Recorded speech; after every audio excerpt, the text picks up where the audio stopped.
Okay, good, good, good. Wait. Hey, dear man, what you doing now?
These are implementary.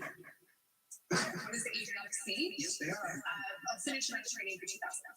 This island highlighted here is let's check my contact. You are correct. Blank, blank, and blank for 4. Only one of the 3 R's in this foundation of education actually begins with a R. What is reading, writing, and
What's his name?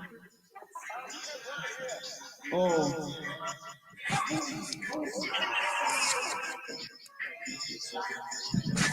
You know him, man.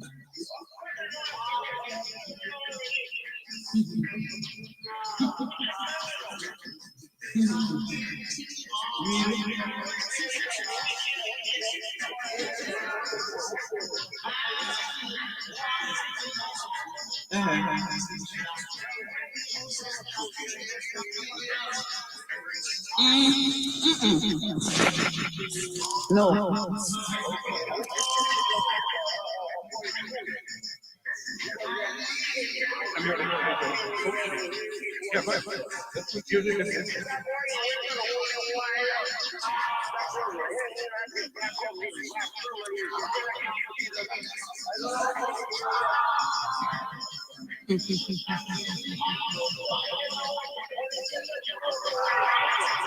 Really?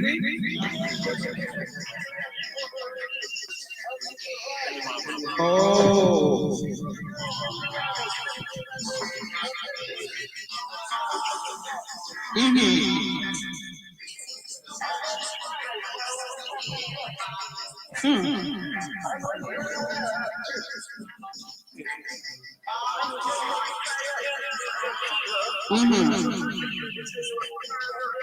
Okay.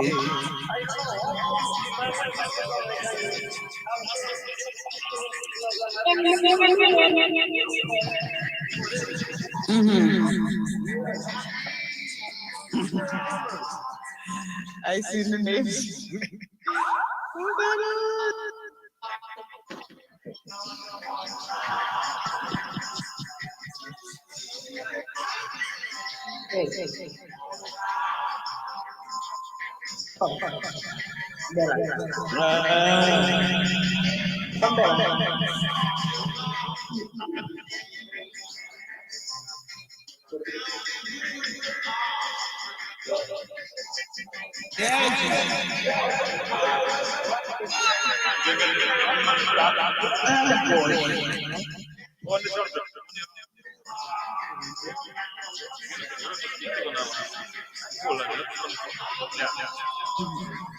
Really?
tell the host to unmute themselves?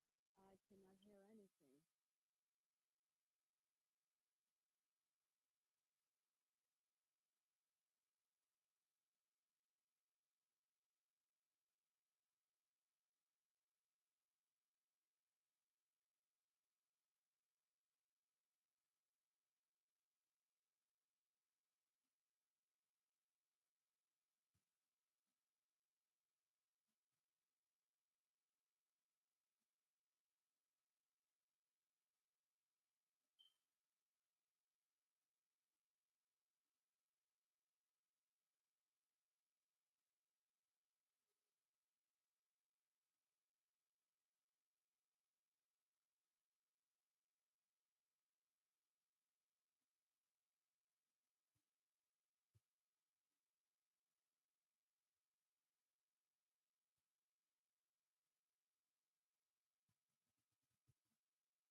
No, no. Well, you hear it.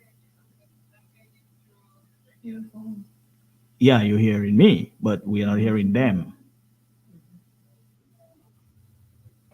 I don't know.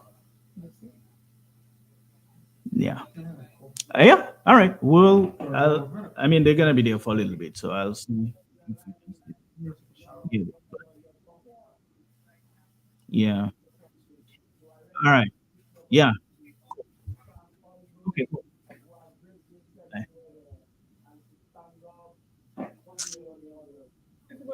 Yeah, that's okay. It's fine. Huh? It's fine. I disconnected the radio for now. But that's what I said on the video. That's It was in it. the office? It was in the office? What was in there? Yeah, because y'all said No, that no, no. it was- I buy that yesterday.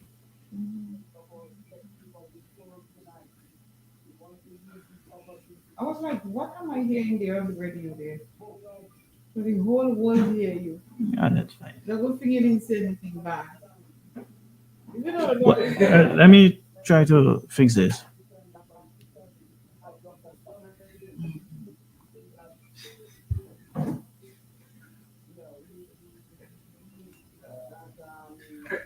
Why are you laughing?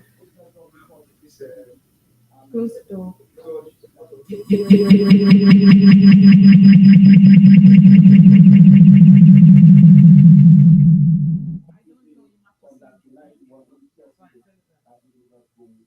They have rice in there.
And we can remember we told you we have a solidarity for Dr. Fontaine. So you should come prepared to be comfy, ladies and gentlemen. Be comfy.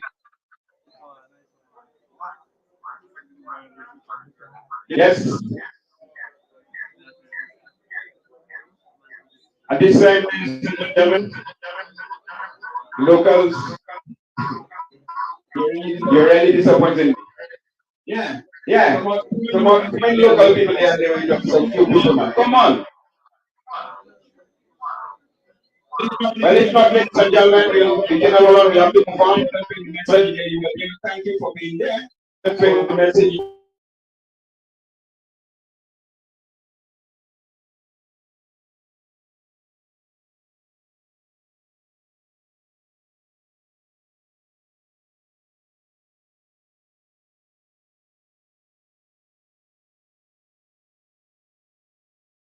We went to school together.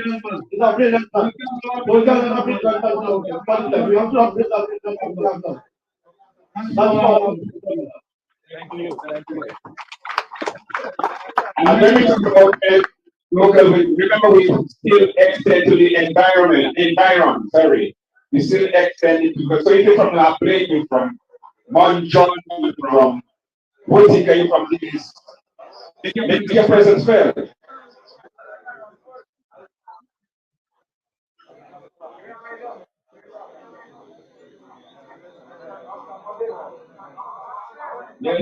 Yes.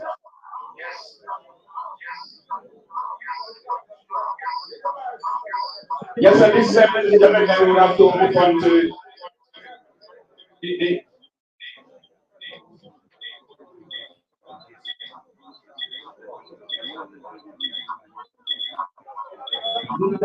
at this 7 I want to call on Mr. Jason Fontaine for very solidarity message.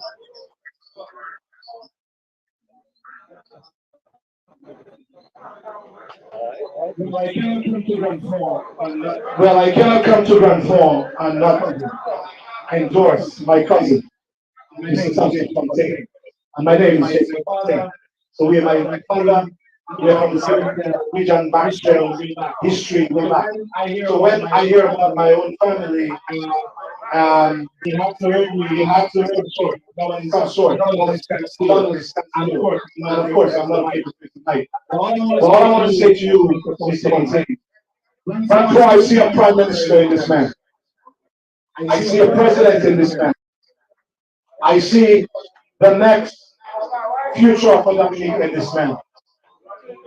And I cannot believe that people are by the British into Sudan, utmost respect, that I am proud today to spell my name, Fontaine, after Mr. Thomson Fontaine, knowing that I carry the same last name.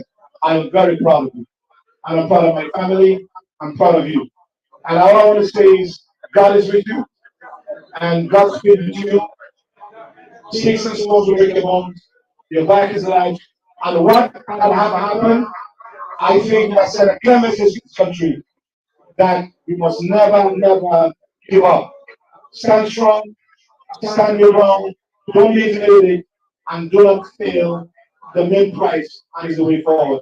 All I can say, I'm going to give Deputy Water support. On behalf of my area, I pray we send love to you, and then we are with you. I could never spend that here this meeting. Those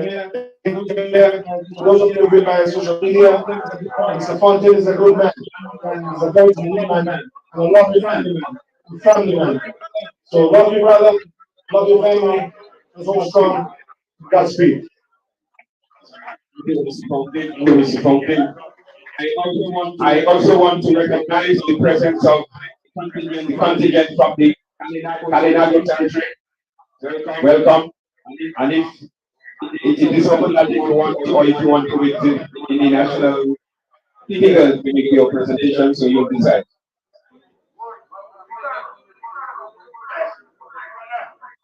Okay, we continue with our program. We still experiencing a little problem with our Zoom so that we can bring some friends on from overseas. We still working on that.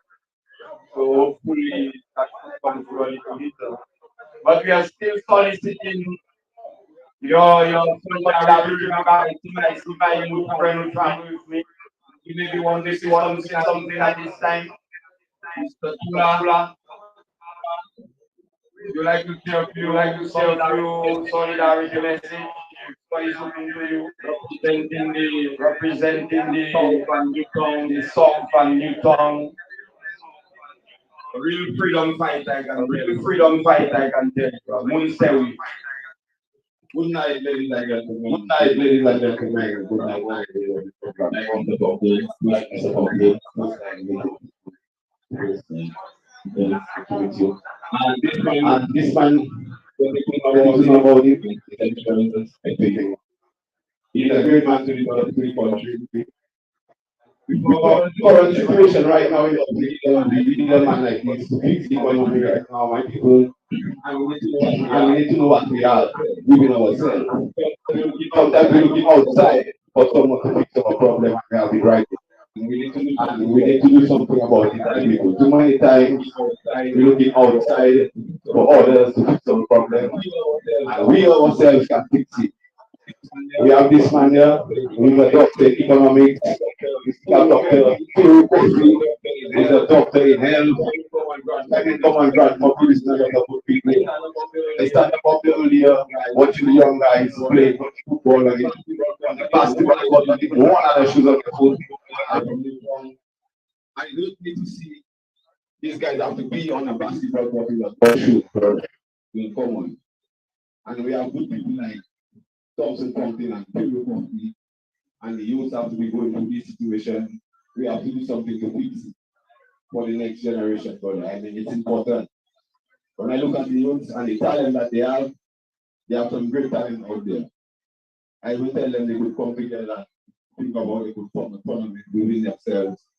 Even though it's $50 a team, and the winner will go give money to encourage them to boost up their talent and bring themselves to make a way forward with life, because in this country right now, there's a lot of opportunity for children. And we don't need a change, my people, in the system for a better and a brighter future for the children of tomorrow. And we cannot let it waste. With Dr. Fontaine is going out of age and he cannot make a good product of his knowledge to the generation of tomorrow. That is bad. So we have to give him the opportunity. It will be us to give him the opportunity, my people, to make a difference for us and our communities and grant form, especially because you need the development, we need the better everywhere in the world. And I would not have much to say because it's too much, my people. I mean, we know our problems, we know our issues, and it is a time for us to come together, whether we red, whether we blue, put that aside, and let us see how we can make it better for the children of tomorrow. Let's ask ourselves as the elder ones, what is our willingness for the children of tomorrow? And that is the only way we can have a better dominator, my people, because we can't let the talent go. Trust me, we cannot let the talent go. I know this man is probably willing to pass the talent to a young man. We got right here according to we got right here you have to be going and right in South Sudan, I mean, come on. So if you can create that kind of environment in South Sudan, if you can be doing that type of development in South Sudan, you don't really want to be doing that development in his own country and his community by extension. Come on. I think we have that kind of love for this country and community also, because we are some of the soil in my people. We're not from anywhere else than Dominica. We want to see our country develop and our country stay like how it is the other places. I mean, we need to ask ourselves some serious questions, my people. And good night, everybody. Yes, thank you, Mr. Tura, a great man. Okay, and somebody.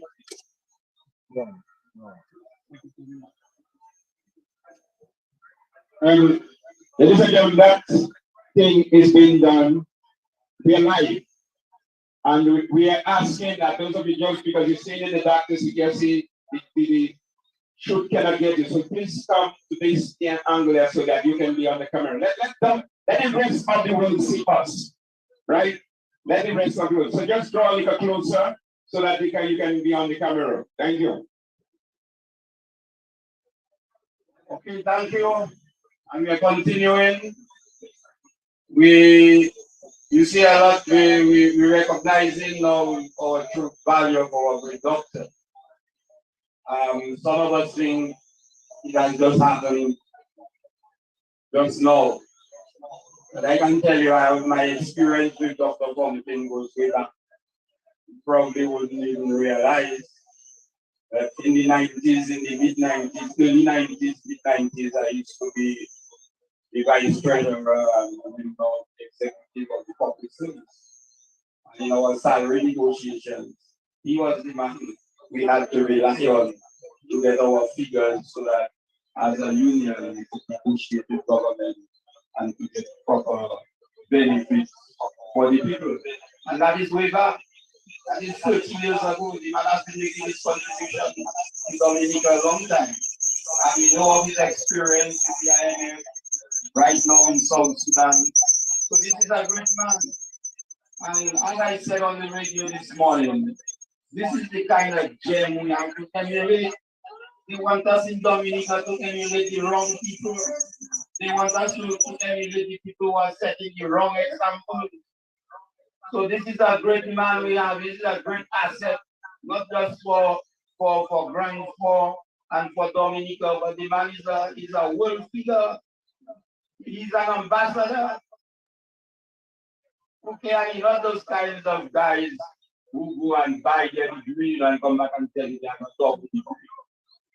Okay, so this is a great man, and we want to recognize that we have prominent people in our midst, and we have to give them the support when the support is needed.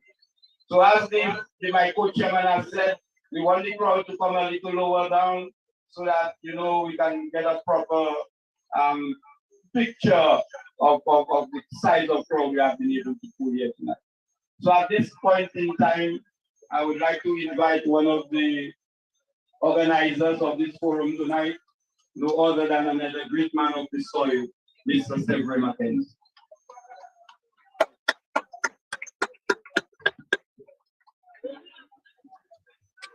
Okay. Good evening, Grand Four. It's a long time I've not spoken in Grand Four. The last time I spoke in Grand Four was when I broke my pledge of not getting on any political campaign, political platform, and I broke my pledge and I went on a campaign for Dr. Thomson Fontaine, and I could tell you he's the only man who could have got me to get on a political platform. Brothers and sisters, as a man of the soil, and all the years that we have toiled together for Grand Four, I thought it was necessary that we as Grand Four people have to lend our voices, to support Dr. Thomson Fontaine. Not because he is a political figure, not because he contested elections for a political party, not because of politics, brothers and sisters, but because he is, in fact, a son of the soil. And I would tell you,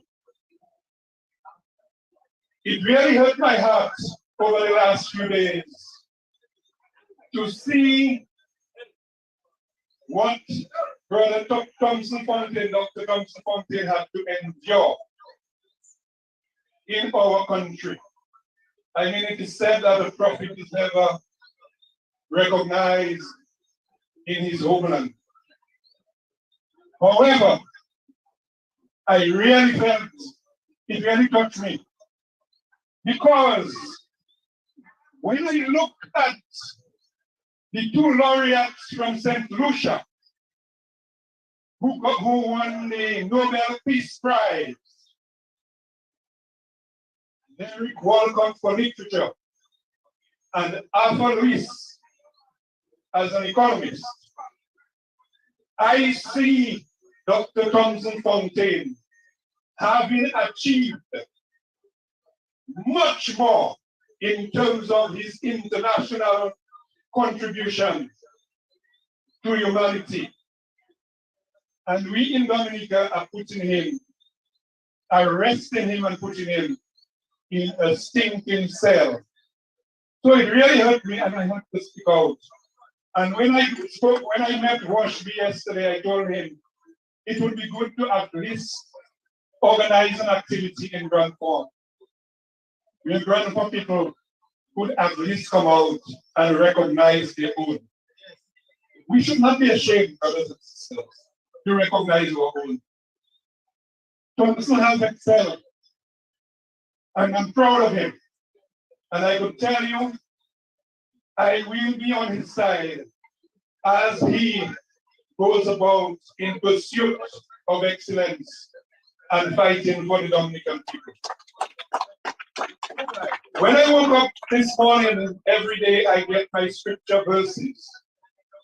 And you won't believe the scripture reading, not a scripture verse, but the scripture reading. The scripture reading that I got today, this morning, I will share with you. Not try talking to my. Talking to my.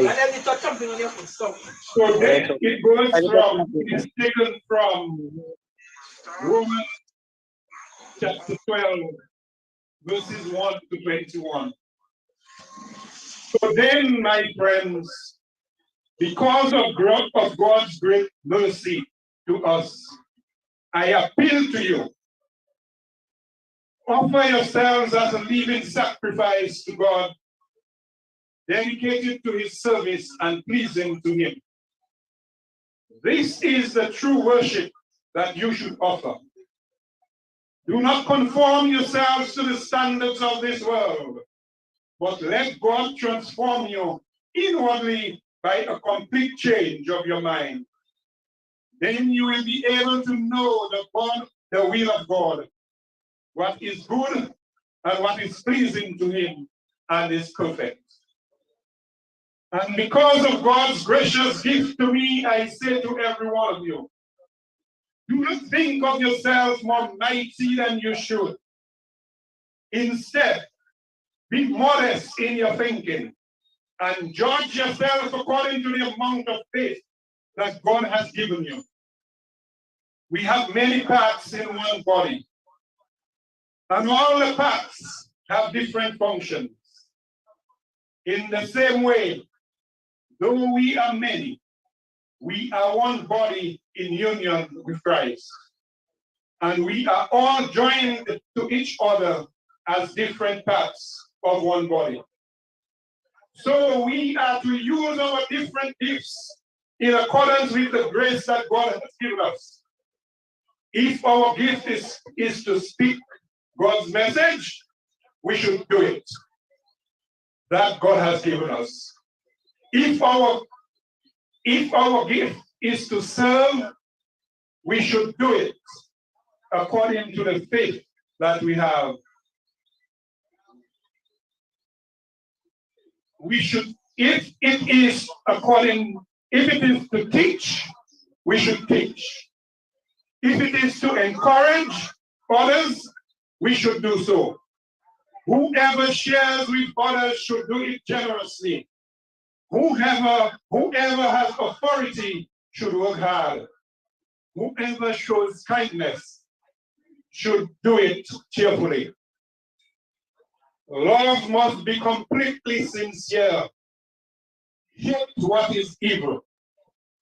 Hold on to what is good.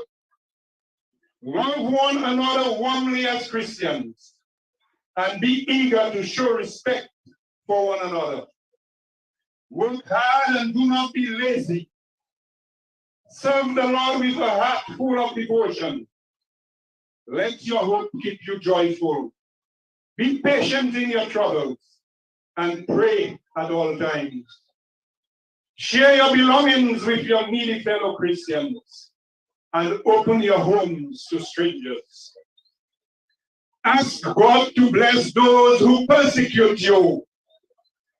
Yes, ask him to bless, not to curse. Be happy with those who are happy. Weep with those who weep.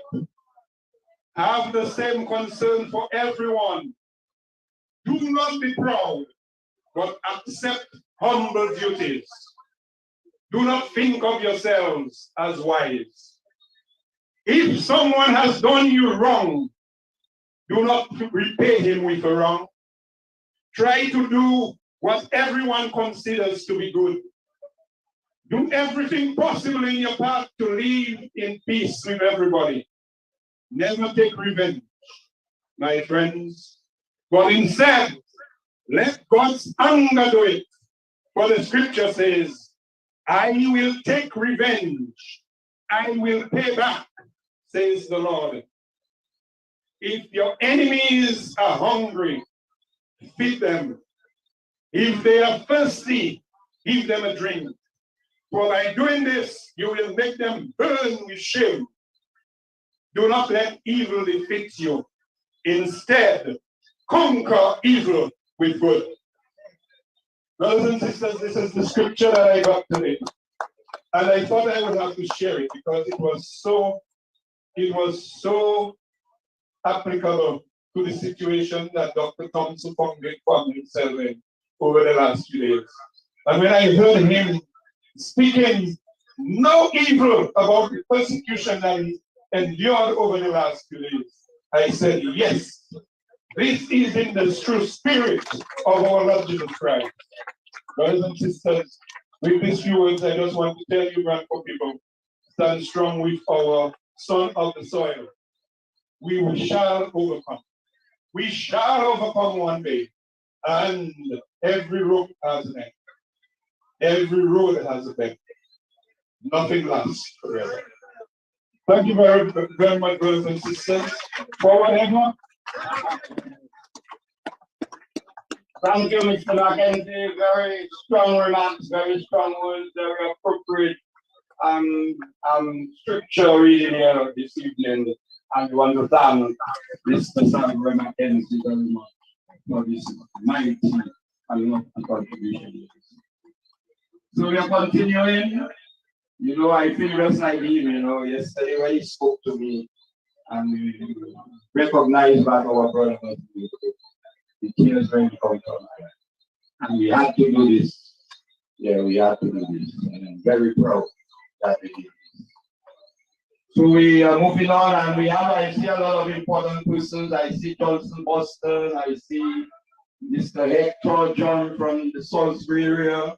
You're all welcome. We have already welcomed our friends from the Caribbean territory.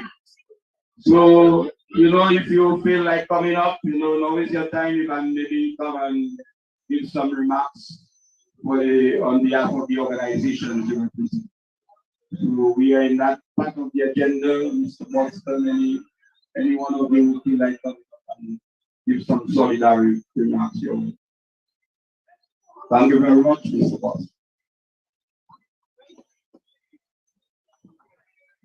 Thank you so much, Mr. Chairman, Dr. Fontaine, ladies and gentlemen.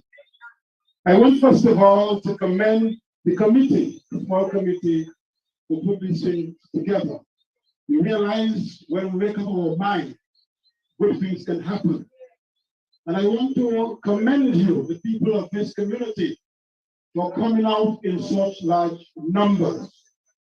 Quite a number of you are here because Dominica is for Dominicans. And people come before party, people come before politics, people are always people, and we all must work together. When the news came of Dr. Fontaine being arrested and was in the jail, I was very angry. In fact, I called Matt in the morning and said to Matt I was very angry. We're a country of laws. We're a country of peace. We're a country that has a democracy. And I born and grew up to know in Dominica, we had this party and that party. We campaign during election, but after election, we come together to build our community and to build our country. Those days, what we are seeing, the politics we have those days It's brothers against sisters, mothers against children. That kind of thing we're saying. And this we want to end in Dominica. Dr. Fontaine was charged on a bogus charge. We had a meeting on the 7th of February 2017 in Roseau. And in that meeting we spoke because we had money for us in our country hiding away from justice in his own country. And our government had him at Mount Daniel in nice comfort, hiding from justice. Can you imagine that?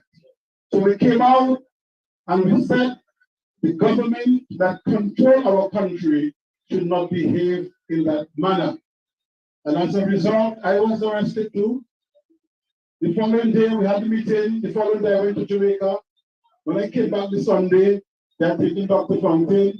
As I landed, I get to Kentfield. I drove straight to police headquarters. And I stayed there until Dr. Fontaine was released. And brothers and sisters, they had this thing going on and going on and going on. They said they're trying to overthrow the government. But here's the classic. When I get to Jamaica, I landed on Norman Manley International. And then I moved to Montego Bay, where the meeting was. The guy was from the airport, took me to my hotel, hosted me there, because I had to go to dinner. Everybody else was already at dinner. When I arrived there was the Prime Minister of Jamaica, the Prime Minister of St. Lucia, the Deputy Prime Minister of St. Kitts. They were all there. And the Prime Minister of Grenada. When I arrived, they said, "But why? We were frightened because we heard you were trying to overthrow your government with a truck with music on it." And they all laughed. She was glad to see you. They all laughed about that. You see how much our government can make themselves a wizard. And then, brothers and sisters, the same night of Dr. Thomson Fontaine, when he was released, a lady said to me, "You next." I said, "Oh, come on, there's your nonsense." Always some nonsense to talk about. Little do you know, I was really next. I was really next, and so forth. But you know something, they brought me to police headquarters, they asked me a question, I refused to answer. I said, "What I'm here for?" They said, "You are here because somebody made a complaint, you were plotting to overthrow the government." I said, "Well, go to the person who saw me with arms in a group of people training to overthrow the government. Get the person to say, what is somebody doing? Why you have me here?" And then they let me off. But you know what? People didn't have anything to charge me. But I allowed the period to almost expire. And I went and I sued them. So I'm in court with them for picking me up at my home and taking me to the police headquarters. So I'm in court with them. And that Bregos case, they brought a guy from Jamaica, an army gentleman, highly qualified in his route, to do an investigation. And the guy said there was no coup plan against the government. So they moved it now to incitement. But the very day they accused Dr. Fontaine, he wasn't killed. He wasn't killed reporting. So these guys are not running country. They are running mischief. They're running mischief, brothers and sisters. And that is exactly what we as Dominicans must stand against. A wrong is a wrong, and a right is a right. What they did to Dr. Fontaine over the weekend was unnecessary. The other matter, yes, he came in, and I was very happy I heard he said on the radio yesterday that the police were very courteous, they dealt with him well, and so forth. That is how the police force should be working. So the rank of the police should be respecting every citizen as citizen. The Lord will see you as a freedom right, a liberal right, and will be right. He must see you as a citizen. And if you break the law, you must go through the consequences. But I'm saying to us, what they did to Dr. Fontaine was unnecessary. And no matter who you support, no matter who you like, we have to condemn things that are not right in our country. Because today is Dr. Fontaine, tomorrow may be you or your sons or your daughters and so on. We're not a country of anarchy and bad behavior and grudge. We're a country, we say we are Christian loving people, and we have to operate in that manner. And I want to say to you, you know, the new Prime Minister of Barbados, Ominafa, he was an economist, and he did a fantastic job as Prime Minister of Barbados. Thomson's by far more qualified than he was, by far, in economics. So our people, we have to respect them, we have to support them. When they go wrong, we must advise, but we should never carry grudge in our heart for one another. We should never allow politics to divide us and make us see ourselves as different. We are all one people. And you, the people of Brantford and Montjean and Ricasiri, you're all one people. And at the end of the day, election comes, democracy is what we operate under. People campaign and you decide who you want to elect. That is your right. But when they are doing wrong, whether you elect them or not, you must say to them, I do not like what you're doing. You are doing wrong, so change it. So I want to commend you tonight for coming out. I want to pause to say, brothers and sisters, I am in full solidarity with Dr. Thomson Fontaine. And I'm saying to us, let us stand up for one another and let us root our country from this evil that we are seeing taking place in our country. I saw contingent from Maho here and from Warner here. So you know you have Maho and Warner support. Thank you very much. God bless you all and stay strong. Thank you. Thank you, Pastor.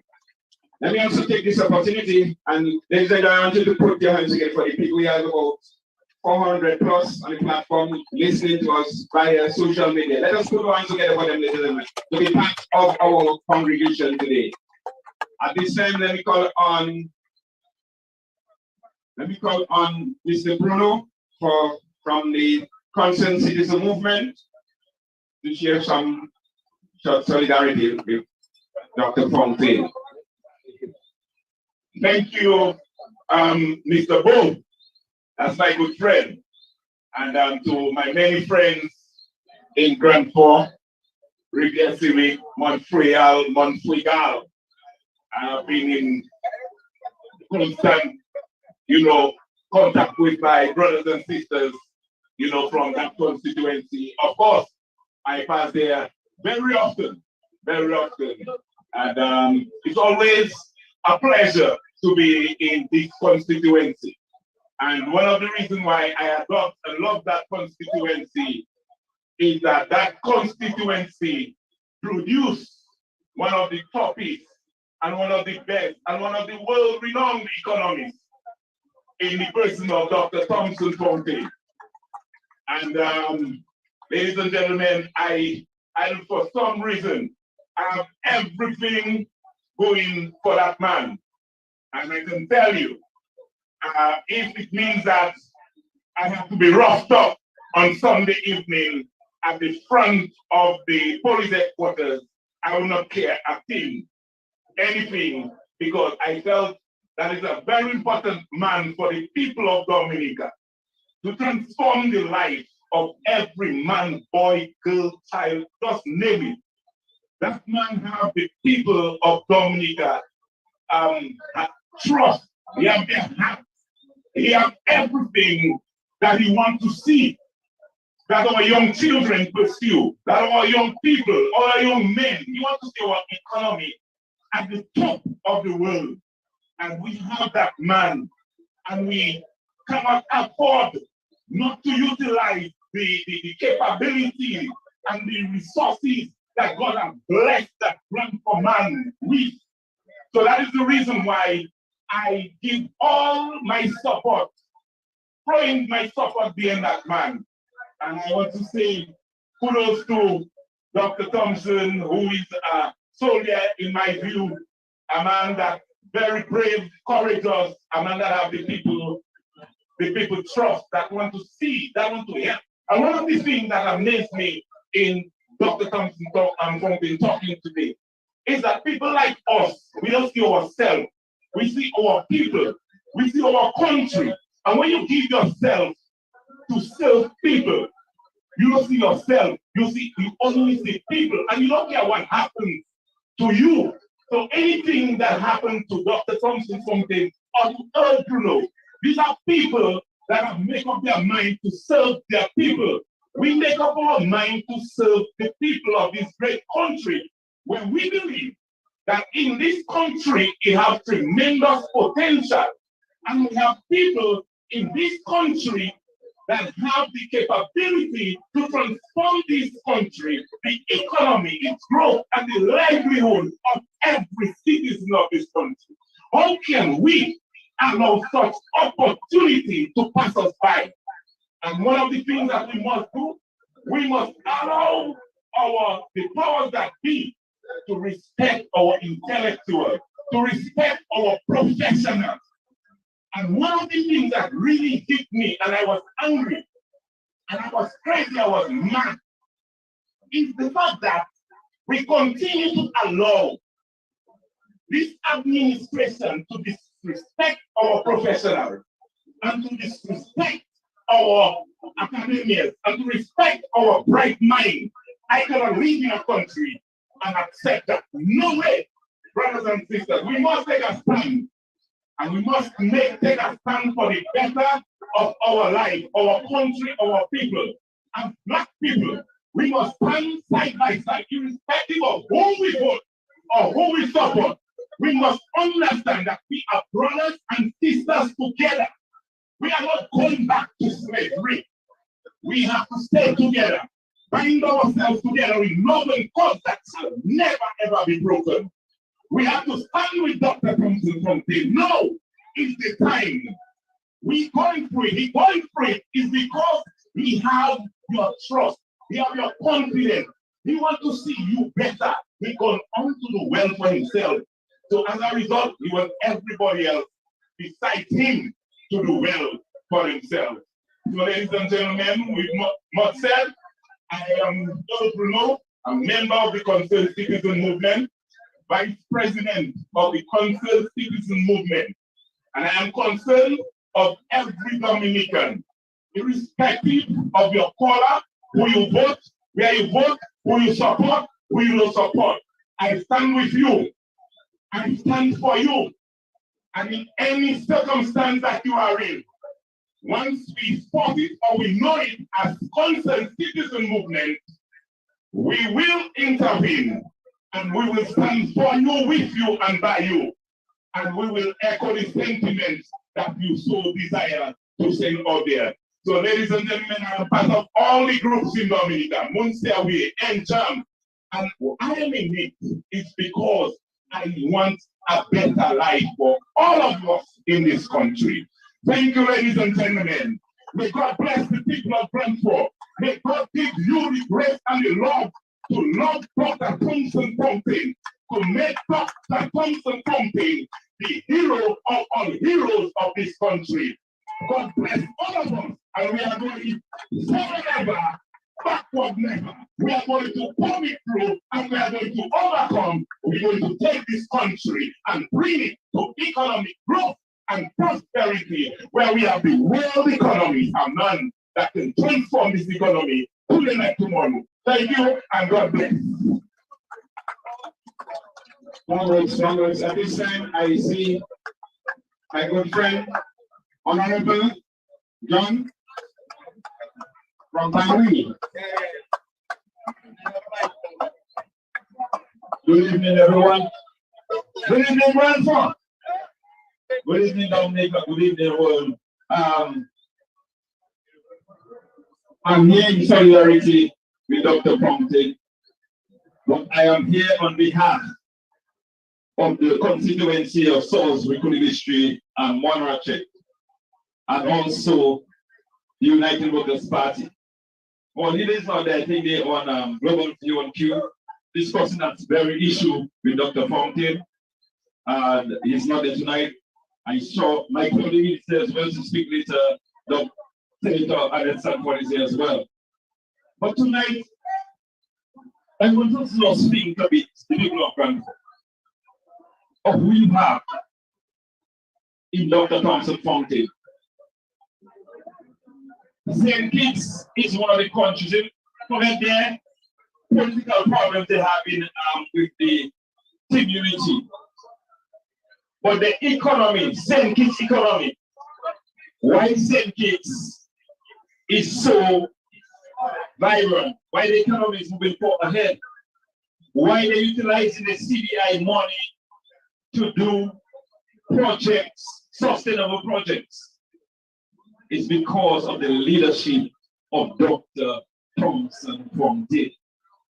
We do not want Thomson in Dominica, but he's doing well for St. Kitts and other economies. Small economies like ours, you know, we don't have one day. Dr. Fontaine was a member of parliament, a senator, because you know what happened during the election. When you think about it, you know, if Grandpa had voted Thomson Fontaine, you would not have stolen the elections in Grandpa. If Grandpa had voted Pharaoh Coffee, you would not have stolen the election in Grandpa. This weekend, Thomson Fontaine was disrespected upon arrival to Dominica, and Grandpa was quiet. Everybody in Grandpa is business as usual. That couldn't happen in Salisbury. Parent, no one was sleeping until Dr. Thomson Fontaine was outside. He probably know when Dr. Thomson Fontaine and Grandpa were in Salisbury. Think about it, who you have. I came to Grandpa this afternoon about 5:30 and I'm speaking and listening to people. And it's all about politics, you know, for them, you know, not about the man of the soil, you know, being disrespected. It's about politics. Why do you come down and think of venture, right? And they arrest him and blah, blah, blah. And I have to tell them, you have people in the Labour Party that they went at their home to bail them. They tell the public police headquarters next day, or into the sky and they bail them. We know what Thomson Fontaine, Dr. Thomson Fontaine is doing in South Sudan. He came back on that same matter. And you're sending your goons, 3 vehicles, to disrespect the man like a common criminal. People have grown for, you know, you're understanding that? People who stole in ministry, hundreds of thousands of dollars are getting bail, and they're back at work. They were not suspended. The same matter you're talking about, Lennox Linton, is part of that matter. February 7, 2017, when we had a meeting on Kennedy Avenue, when Sperry said that we came to overthrow him with a truck and a speaker. And that's some system. And what happened? Mr. Fontaine was on the radio, you know, when they said they were making the noise. He was on the radio taking calls. Mr. Lennox Linton matter is still ongoing. It started, they push it back. Someone recruits themselves and want to cut sometime next month. The same matter they want Dr. Fontaine to sit down in Dominica for 5 years, wasting his time.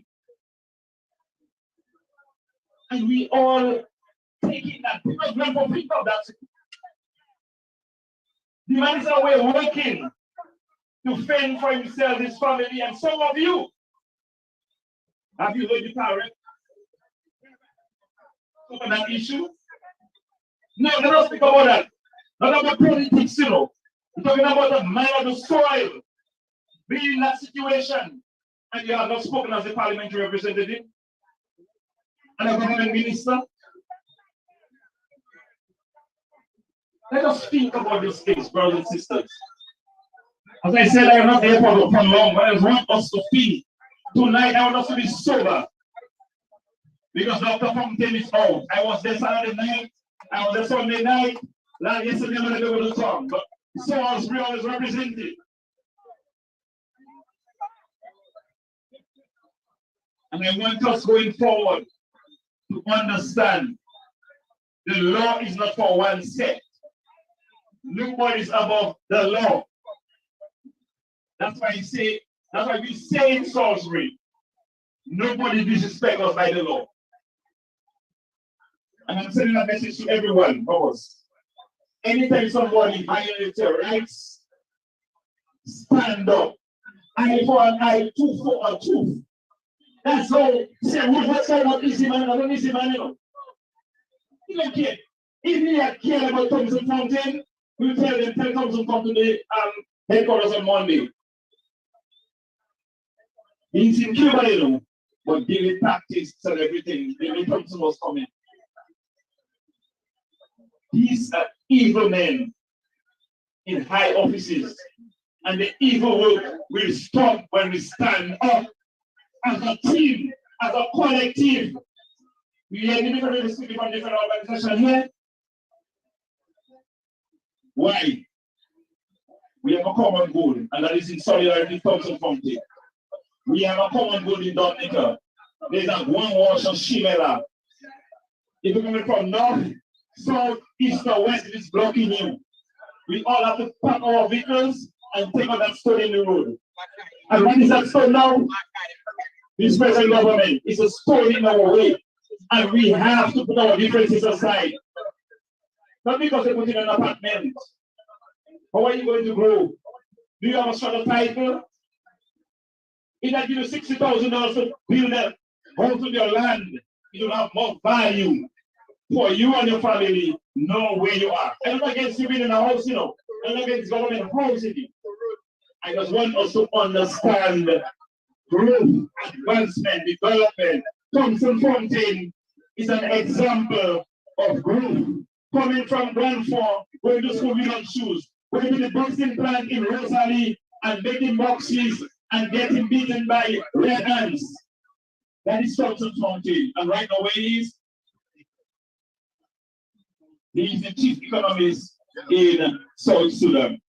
Brothers and sisters, the people of Salisbury is 100, Salisbury Commission Morache, 100% behind Dr. Thomson Fontaine. We wish him the best. We wish Grandpa the best. But we want Grandpa previously prayer motion to stand up 100% behind Dr. Thomson Fontaine. Good night and God bless you. Thank you, Honorable John. And these are our friends from the Kalinago territory. I know it is Claudius and it is the senators. So. All right, folks. So I'll call Claudius first.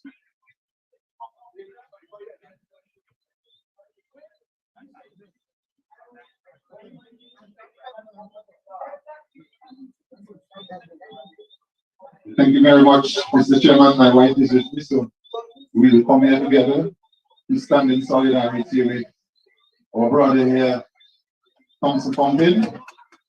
Let me say good night to everyone here. It is indeed heartening to see the support here tonight at such short notice. So I'm very happy that what went down with Thomson Fontaine on Saturday is observed and it felt around the country. So I want to thank you for organizing that meeting. That it was here tonight. We decided we would definitely come here and stand in solidarity with Dr. Fontaine because I myself was one of them they arrested. You remember that when they broke into my house at 5 o'clock in the morning and really terrorized my children. And I've been through it and we are still in court. I've sued the government and they are not hearing that case. It's almost 4 years going and they're not hearing that case. But they're busy doing other stuff. But tonight my message is very simple. And for those who listen in via social media and those of you who are here, we need to understand what is going on.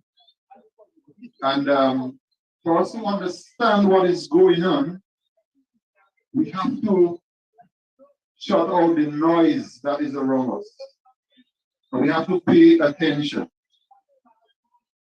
And I'm saying that when I say that, I'm reflecting on the great Nelson Mandela from South Africa, who was fighting the cause of the people, who in bondage and suffering by a few, very small elite group of white people in South Africa. And to this small elite group, they thought that by putting Nelson Mandela in prison, their strategy would work where they would totally tarnish his reputation, make his own people see him as unworthy. And he stayed there for 25 years and counting. But the people that they expect to see through that strategy saw it differently. And as soon as Nelson Mandela got out of jail, we know the rest of the history. Became one of the most popular presidents and one of the most important figures in world history and politics. So this, for me, is our own story unfolding here in Dominica. Thomson Fontaine, world-renowned economist, worked with the IMF for over 13 years, doing work all over the world to enhance economies. Gave up, came back, contested here, got rejected by the people of Granville, as is always the case. Good men, great men are always rejected in their own land. And the Granville people must reflect on that, but I will come to that a little later. Then he's here again working in South Sudan, where there is so much political and other unrest, wars, and so much hardship that he has taken the challenge and he has gone here and from all reports has done significant and very effective work. But what is happening here? What is happening here in Dominica? One man, who many of you in Granville has given total control of the country with a very few people around him, very greedy and corrupt people around him, is given the authority now to show his jealousy and hatred for a black man, a Negmawa from the village of Granville, who surpasses him by far in intelligence and competency, and he is trying the same strategy to throw him in jail so that we, the black and the poor people of Dominica, will see him not for what he is, as a very competent person, but somebody they think that he deserves to be in jail. But I'm warning them. We have to look at it from the other side. This is the beginning of the end of that strategy, ladies and gentlemen. Those of us here tonight and those of us listening via the internet must come to realize that this strategy of having Thomson in jail and throwing Claudia Sanford in jail and trying to get other leaders of the opposition in jail is a Labour Party strategy to avoid you from seeing what is going on in this country. What is going on in this country? The government of this country only means of revenue is the sale of our assets, our sovereignty, our passports. Over 20 years the government is there. What industry do we have employing our young men from Granville? We are giving them NEP jobs, those with degrees, those with high school certificates, those with college certificates, go on the road, go on the little $800, $700, $600 work a month. That is what you deserve after 20 years under this government. No industry. What has happened to agriculture? What has happened to our health care? Those of you following the news, a young lady just the other day had a baby who died and she died hours after in Popoli. We're not hearing about this because the deflection, the distraction of arresting Thomson Fontaine, having him in the cell will make us change our direction, stop seeing what is going on. While the state college where I work is being infested with rats and the students cannot go to class there, the Prime Minister of the country is building a wall around his house in Bakers for over $2 million. Do you all know that? over 20,000 8-inch blocks that will build over 30 homes for poor people in the country is going into building a wall around his house in Vegas. While he is deflecting you and staying a mansion of estimated cost of $29 million, the state college was promised $2.5 million a year ago to put benches for our children to sit to get a better education. This has not materialized. But we are here, seeing live that Thomson Fontaine is being thrown in jail for what? For a case that the parent for Roseau Central was part of, sitting in Roseau, Joseph Isaac. He is all of a sudden free and sitting with the government. And we Dominicans are there. We have to come out and put these guys in their place, have our man on the soil. One of the most qualified economists in the region in jail. Are we serious in this country? Ladies and gentlemen, I'm here tonight because the movement has started to topple Roosevelt's carriage. And I'm telling him that tonight. Claudia Sanford is telling him that tonight, that the hand of God has intervened. And just like Moses, that made all the miracles for the Israelites, they never once believed in God with him. But the tide changed and he has blessed them. We the people that have faced all the persecution will rise and scary. You are going out. The movement has started, ladies and gentlemen. And I'm speaking to all Dominicans, whether you are liberal, whether you are a UWPI supporter, whether you are just an independent thinking person in Dominica.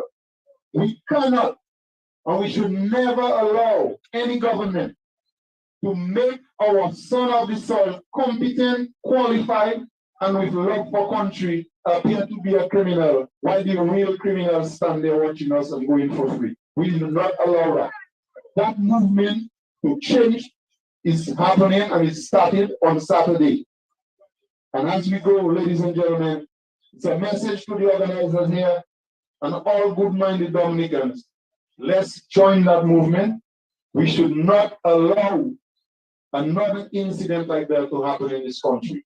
We should build a country on economic strength and not on the strength of communism. That is what we see here in Dominica. Discrimination, incompetence in high offices, this will only lead us to misery for our children. And we are the ones to stop this now. And they have started the movement. Their strategy to make Thomson look bad in the eyes of Dominican is going to be flipped. And Thomson is going to become the hero that will take us out of this economic mess we're in and bring us to a place of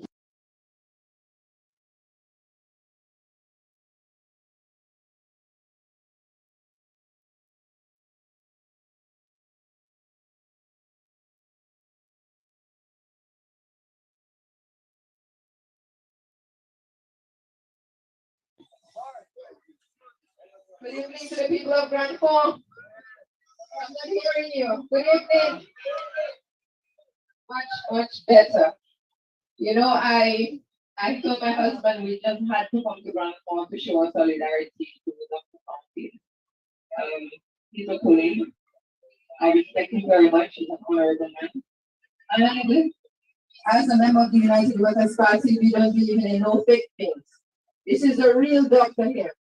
You in Grand Fork have a real doctor. We know that the Prime Minister is a what? He's a what? He's a fake doctor.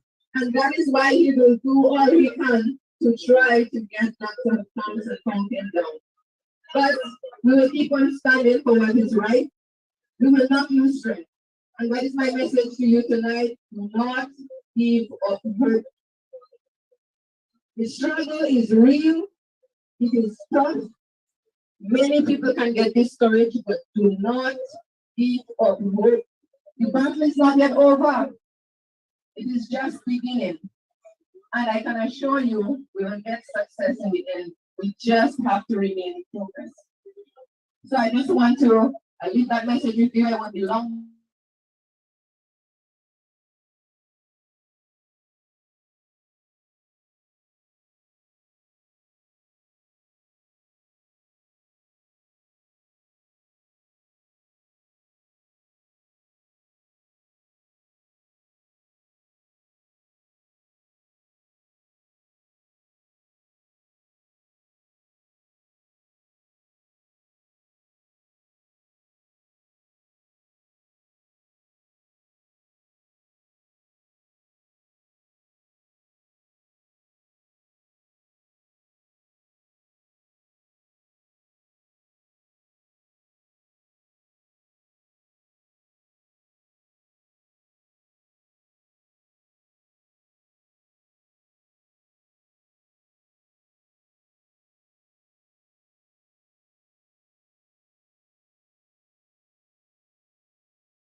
need to be. And that is not fair. That is not right. And I can guarantee you tonight, the people of Grand Forks, that I will do everything within my power to push this government to give you the ownership. I want you to get your piece of paper in your hand that says, give you title that you own this apartment. And there's a reason for this. The reason why you want this is because of that ownership. When your child is ready to go to school, to high school, or to university, take that piece of paper and go to the bank. They don't want that? Who would not want that? Are you serious?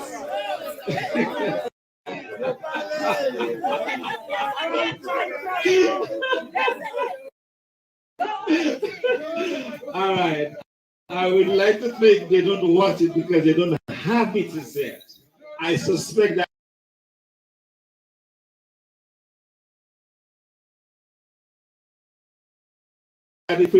to build wealth, to get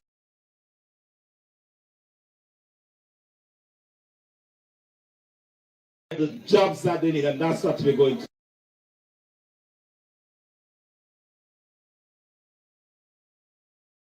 to do. But let's talk a little bit about my situation and some of the things that I've seen. When I got to the police station on Monday, you know, it was kind of ironic or strange, because I work in South Sudan.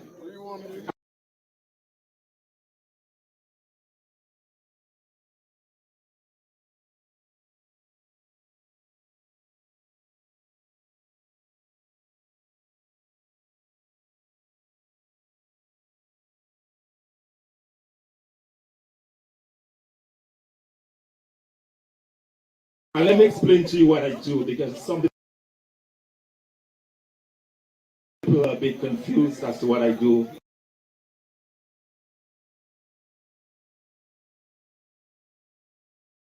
In South Sudan, mainly Christian. They fought for over 55 from the Arab North. Finally, in 2011, with the support of all of the rest of the world, they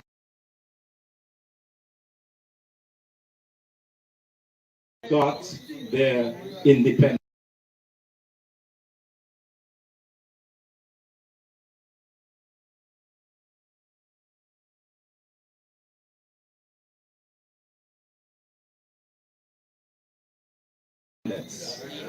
But this country is made up of 63 different tribes. 63 different tribes speaking different languages. Over half a million people killed.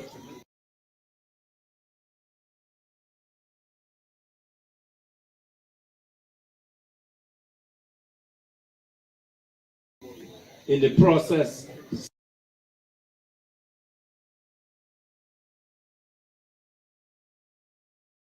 4 million people left their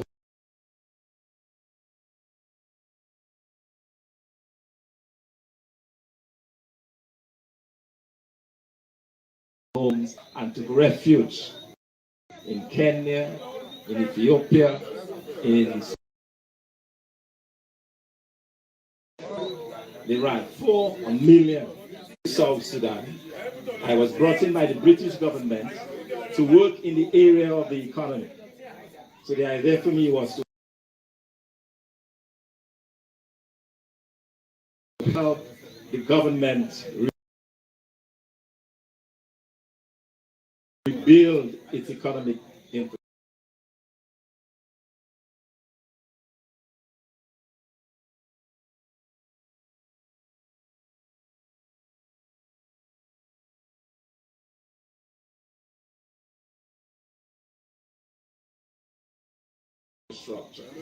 I went in, we worked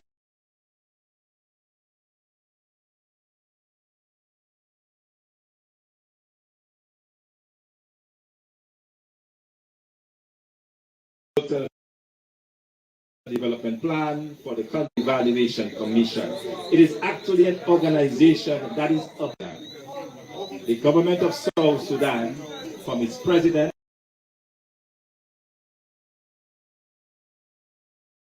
President Salva Kiir, to all the ministers, they report to my organization. It's during this transitional period. We are supposed to take them to elections.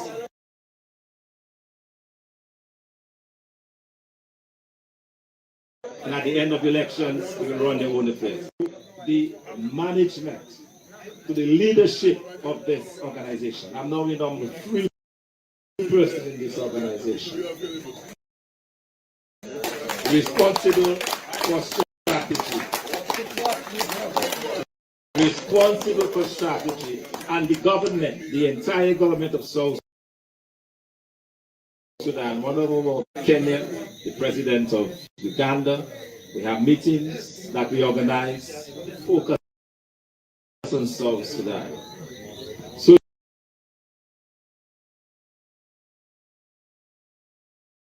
because it is from that I came out when I landed in Uganda. There is a vehicle on the tarmac waiting to drive me out of fish.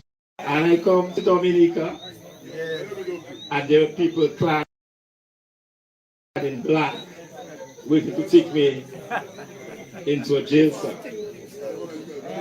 But you know, Seth, you read a very important scripture tonight.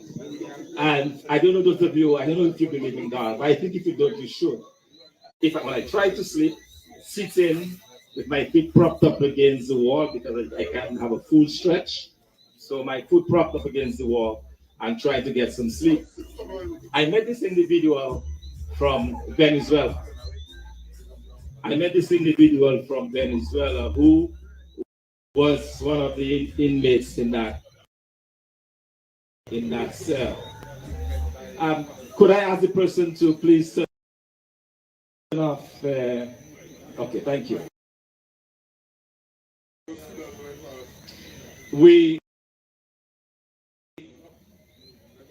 He gave me a story. This individual told me that not him, but the inmates, and then I verified the story. He was arrested. He was sent to jail. Served this time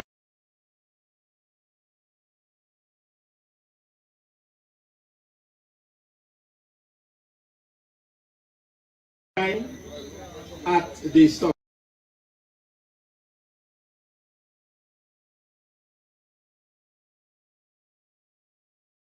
from prison. But instead of being deported, he was brought back into. He's been there for the past 4 months. His family is not able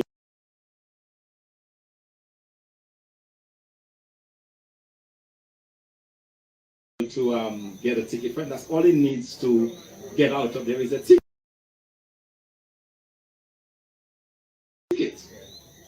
So I thought he was not speaking the truth. I said, this is not possible. Surely the embassy, the Venezuelan embassy, should be able to get you a ticket. Or the government, that's all we need. I will get you out today. I will get you a ticket. Not knowing how much it's going to cost. And I'm not saying that I'm saying that just to, normally I would not even make that public. But I'm saying that in the context of us caring for each other.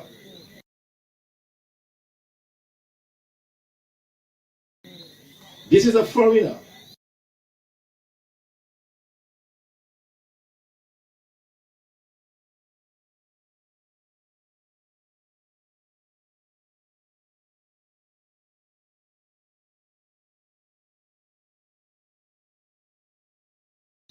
Is that how Dominicans are supposed to take care?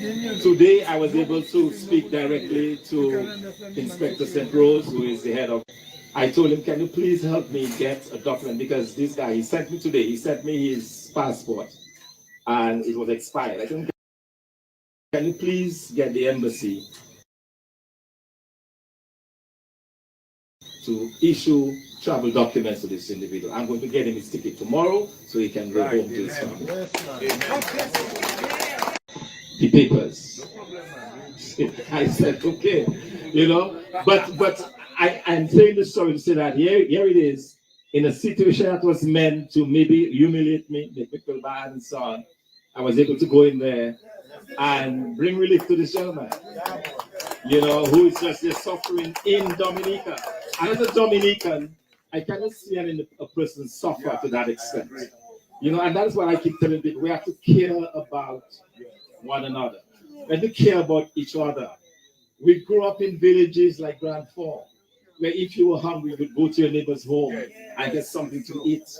We ate from the same pot. We cared for each other.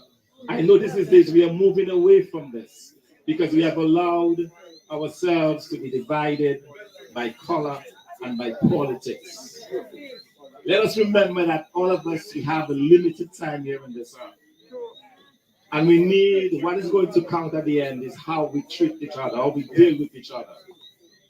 And so I saw some things in this prison that I vowed that has to change. We have to be humane. Even if somebody has committed a crime or is convicted of a crime, they should not be in that position.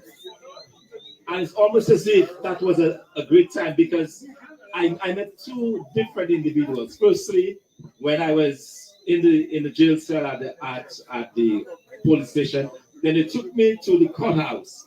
I was again put into a jail cell.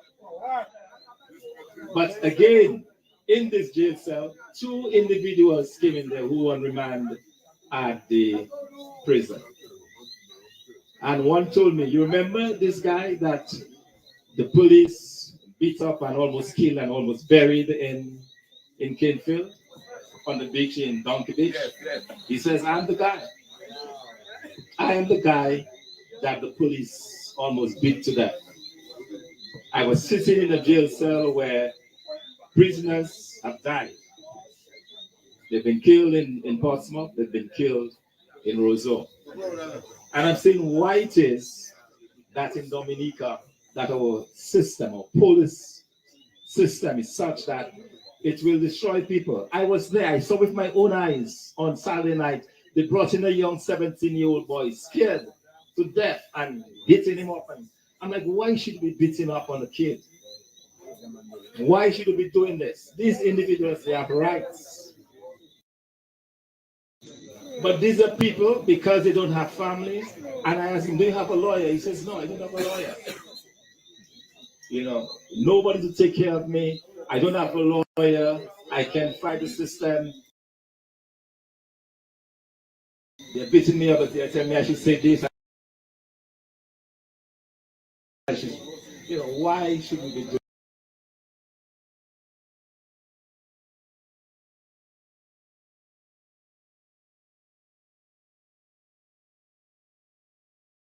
doing this in Dominica? So,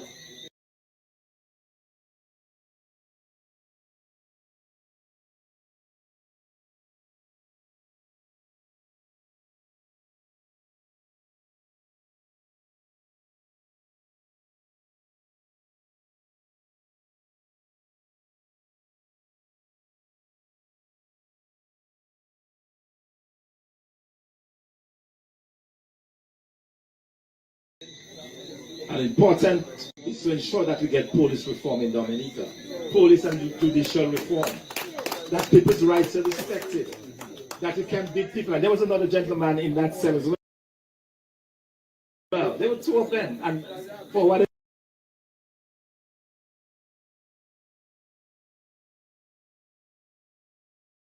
reason, the other gentleman showed me bruises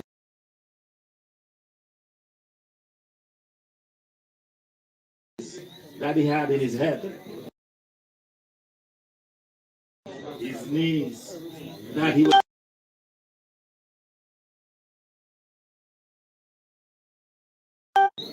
You know, but when you have a prime minister who sits in a mansion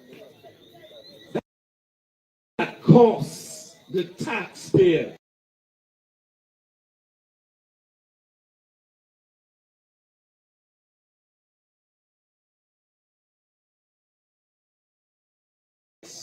$64,000 a month.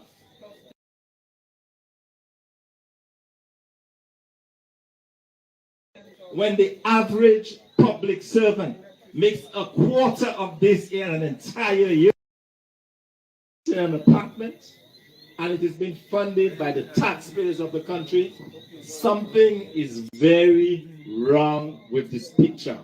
And that is what we need to correct. We need to return the wealth into the hands of the people. You need to turn to your family. You have no guarantee that if something happens to you, that your children will get access to that property, or your family. These are the kind of things that we need to change. The kind of things that we need to change is to ensure that the people of Dominica are able to go to good, decent paying jobs. And this is not difficult. Dominica has a population of 70,000 people. In South Sudan, that I told you about, just the military aspect of it. In the first phase, 70,000 soldiers who've been trained. Just in the military, 70,000, the population of Dominica. And that's going to be built up to about 150,000. So creating jobs for 25,000 people is not difficult. But your government is not concerned about this. The government is more concerned about setting up a prime minister. But even my conscience, I could not do it. Your conscience is not telling that something is wrong, that you're taking so much out of the people and giving so little back. Where the jobs been created? Other than the NEP, where are the opportunities for the people of Brantford? Where are the opportunities? What are they doing with your agricultural produce? Are you happy? Are you satisfied that you have the market for your agricultural produce? Why it is that you have to suffer so much?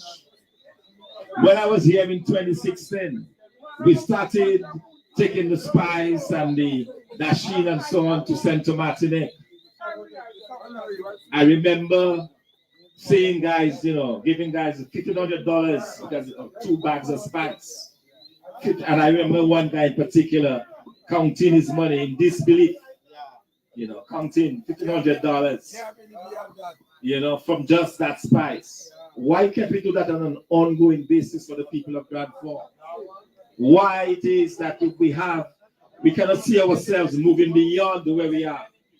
Why do we agree that what we have is enough? It's not. Look at how blessed this country is. Look at how beautiful this country is.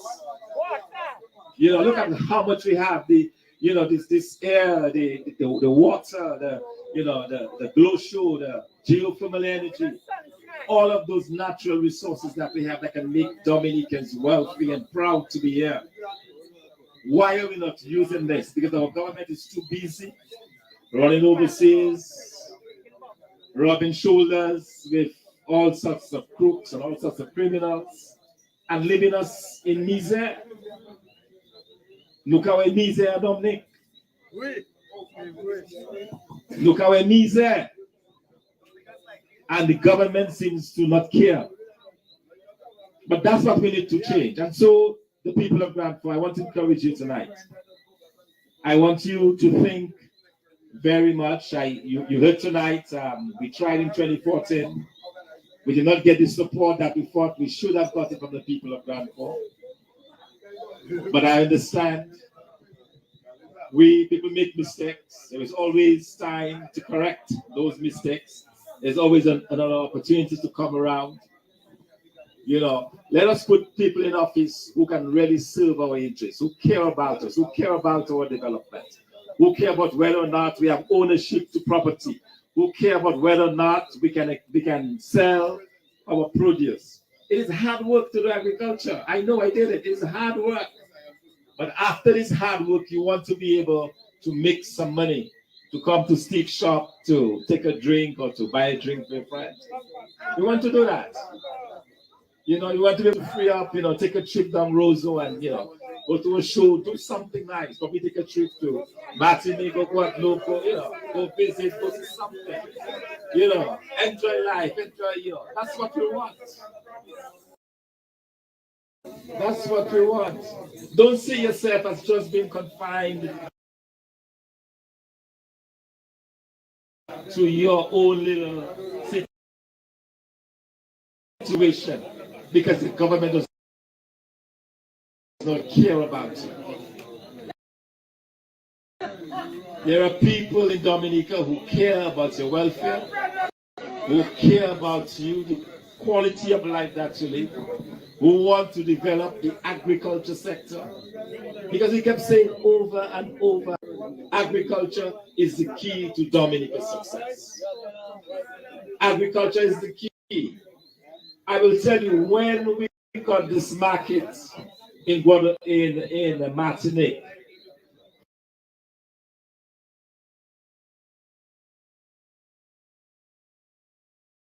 for the agriculture product, tons of food, 70 tons. You know how much that is in pounds? 70 by 2,000. That's 140,000 pounds of food that I had ordered from Dominica. From these 70 tons of food, I was able to get only 10 tons. You know why? Because the people of Dominica, for the most part, had stopped going into agriculture. They were no longer planting because there were no markets. They had gotten discouraged to 125. Let him pay $25 and you take up the cost of 100. You organize the market for him and then he can pay you back later.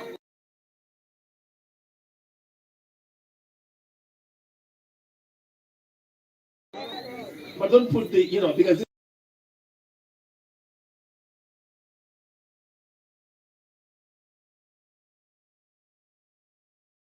this time was telling me that it's difficult.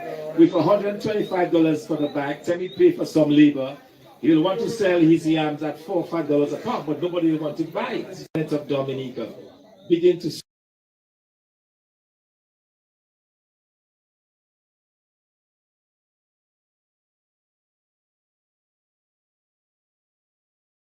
subsidize the farmers.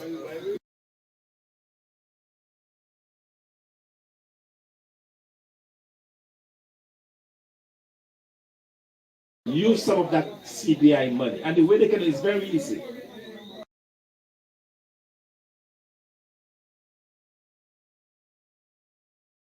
The way you can do it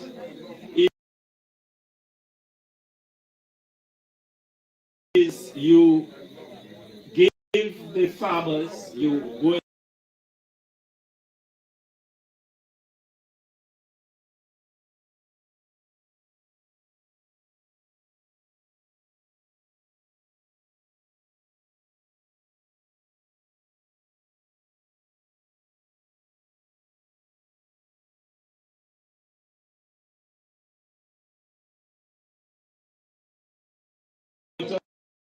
with the farmers, they get the fertilizer, it can be passed on, it can continue. These are schemes that are tried all over the world, but it is not done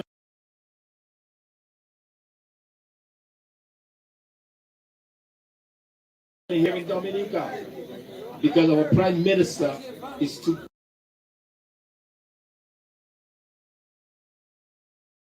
busy securing his own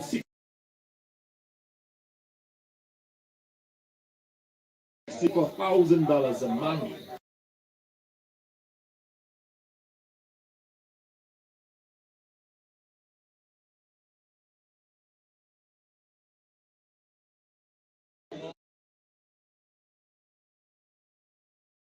The kind of money that very lived in Grand Form.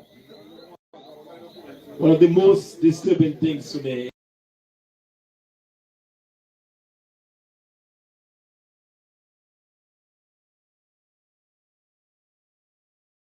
some of my mates, my schoolmates and so on, we work together as kids and so on, grow up together. Watching me kind of funny now because they're in a different political party. I'm like, why should that be?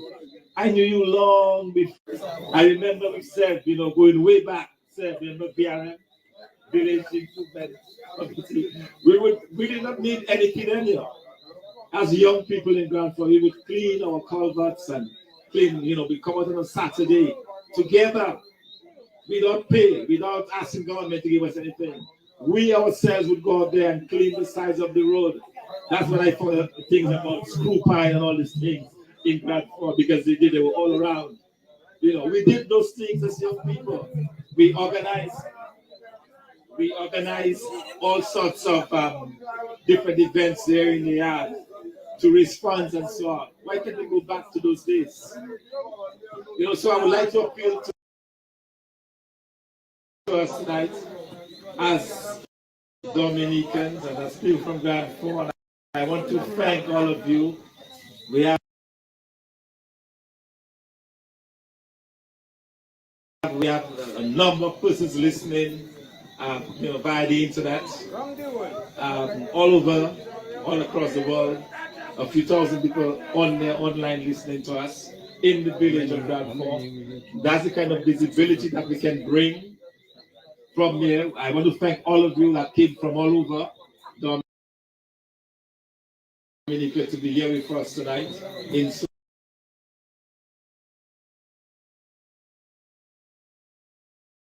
solidarity. I'm not complaining about what I've been through, because whatever does not kill you makes you stronger. Yeah. The fact that I have been through what I have been through, it just gives me a better understanding of life. Because 10 days ago, as I told you, 10 days ago, I was being chauffeured around Uganda in a government-owned vehicle with escorts. We need to do better than this, and I believe that if anything,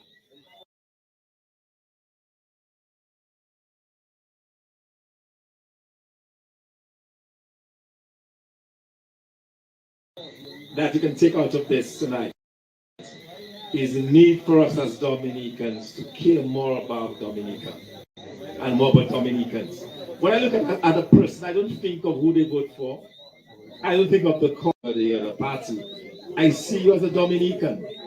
I see you as somebody that I would like to help. How can I help you?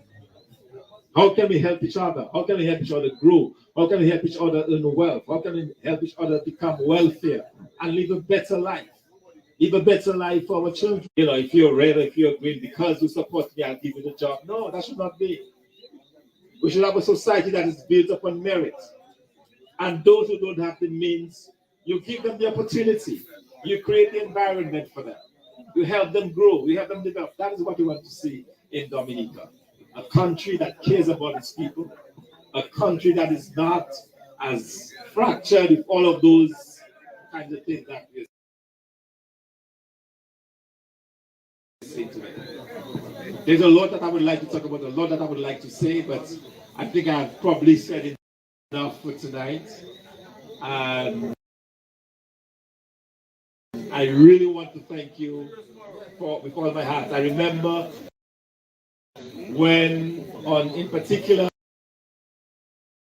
on Sunday night, because on Saturday night, I got a little kind of relief because I was at the hospital for some time on Saturday. But on Sunday night, I had to take the full night on that ground, trying to sleep, sitting. But it's kind of interesting because I was determined not to lie flat on this ground. Because whilst I was sitting on the ground at one time, I saw a rat. And I had this horrible nightmare that if I lay down on this floor and this rat entered this, I'd be in trouble. So I remember at one point, after trying it, but I could not see. There was this gentleman in the cell that kept, and I'll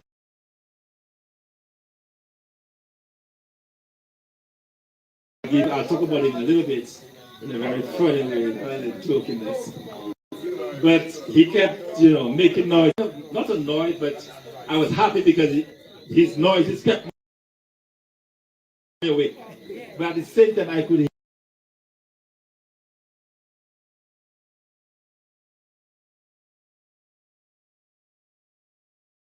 hear at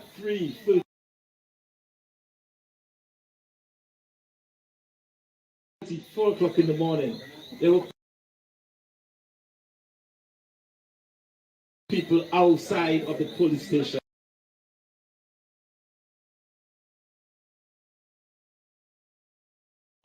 shouting my name, Thomson Fontaine. And it will come through. It will come through.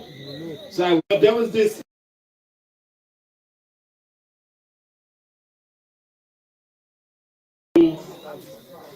He was there because he had stolen 6 bread.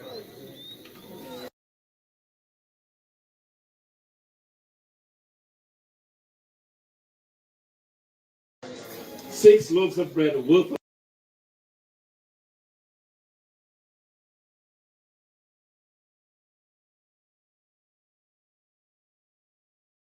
about $7.50.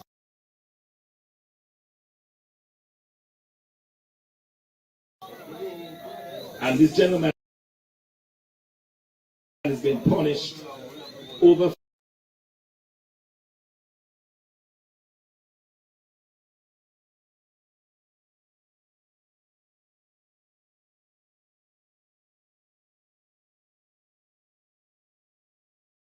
five days in the cell, out of his mind, his mental.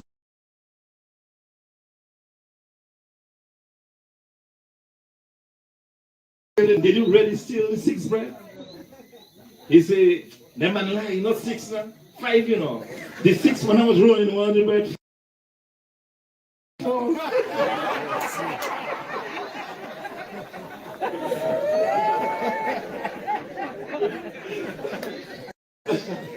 But I suspect every hour or so he would call the officer. Officer.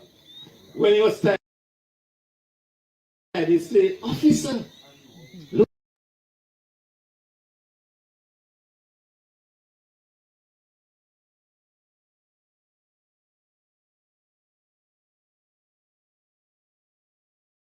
Look at the banana. Can you take the banana from me?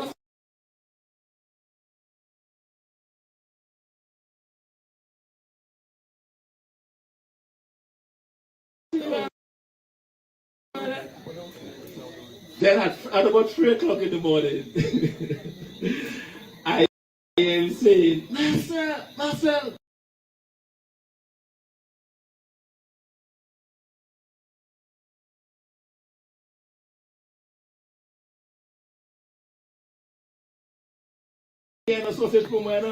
he's shouting for that dog. He wants to be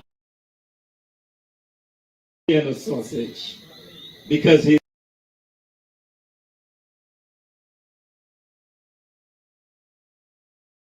been the poor man cannot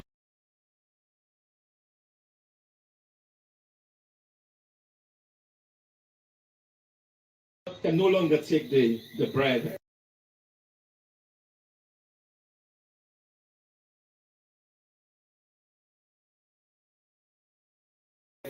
and butter. He wants Vienna sausage, and for the entire day, Sunday, he's calling for Vienna sausage. 150 cents. We have people. Remember bean bubble? Remember fertilizer bubble? All of the different scams and schemes that this government ministers have taken part in. Not one person has been charged. Our CBI money, 4 billion in. So he's stealing food to survive. And yet he's been punished. And the real criminals, with our billions of dollars stacked aside, they are going scot-free. This is not right. And that's the kind of thing I am talking against. these are the kind of things that I want to speak against. I remember in 2011. It was 2011. I challenged Roosevelt Skerritt. I challenged him to reveal to the Dominican public his bank accounts, his overseas bank accounts. I challenged him because I had been given the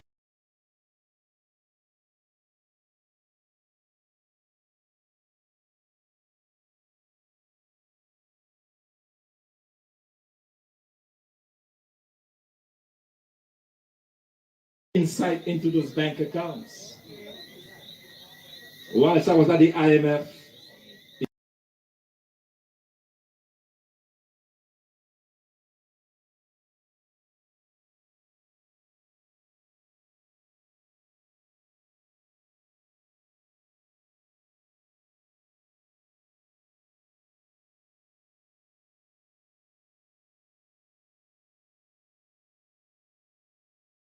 in 2010,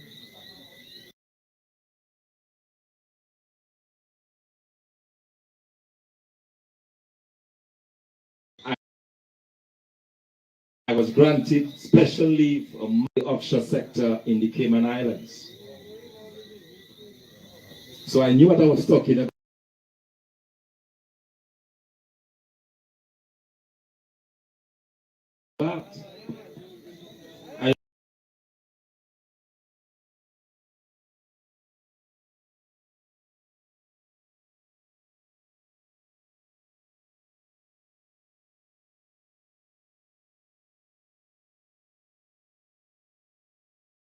I remember that effectively shut him up.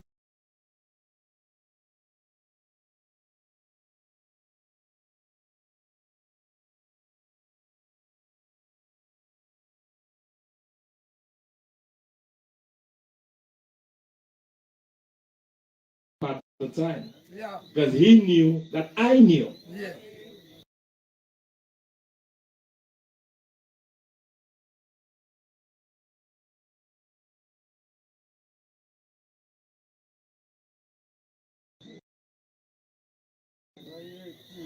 And then you have people you can't even give them. It's one thing to shout labor.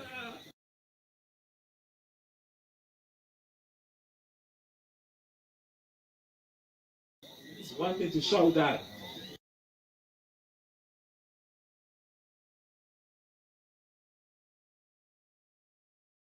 It's another thing to face those realities.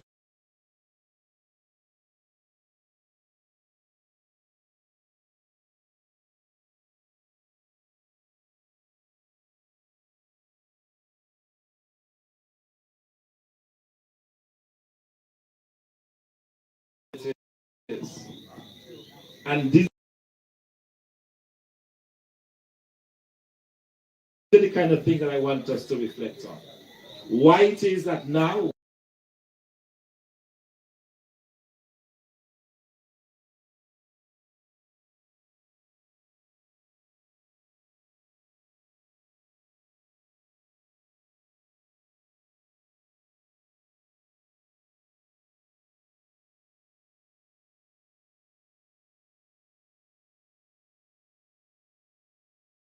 where we've made millions of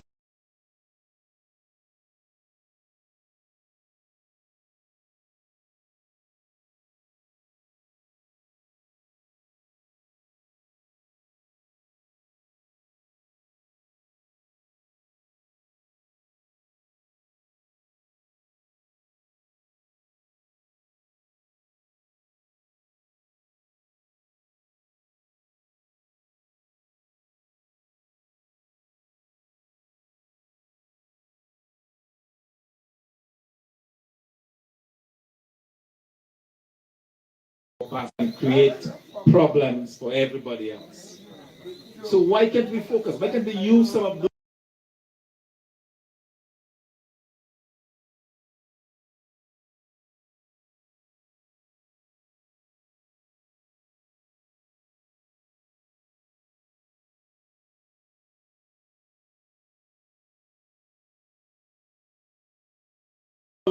CBI resources.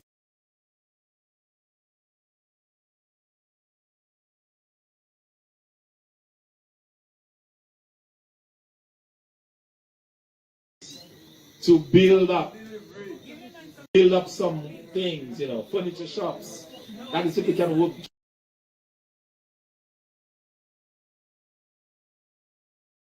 jointly, that they can build to develop a strategy for the debts, and these are the highest debts in the world after Japan.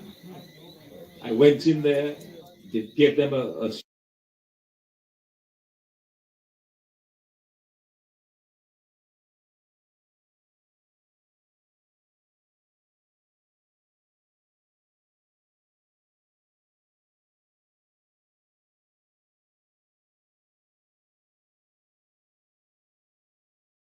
strategy to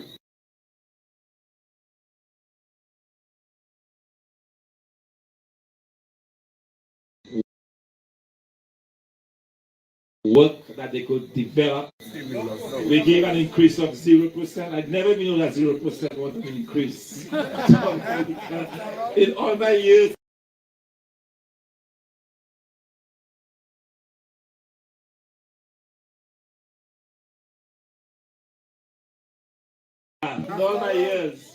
of teaching math, doing math, I never knew that zero was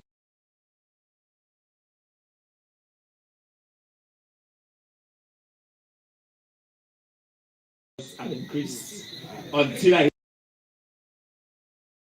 did it in Dominica. 0%.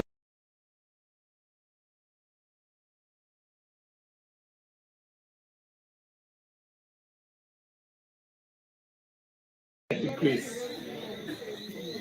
They don't go together. 0% cannot be an increase. All right?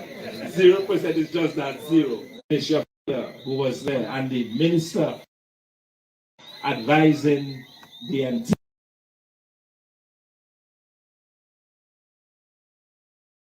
Antigua Prime Minister, the other persons on the panel.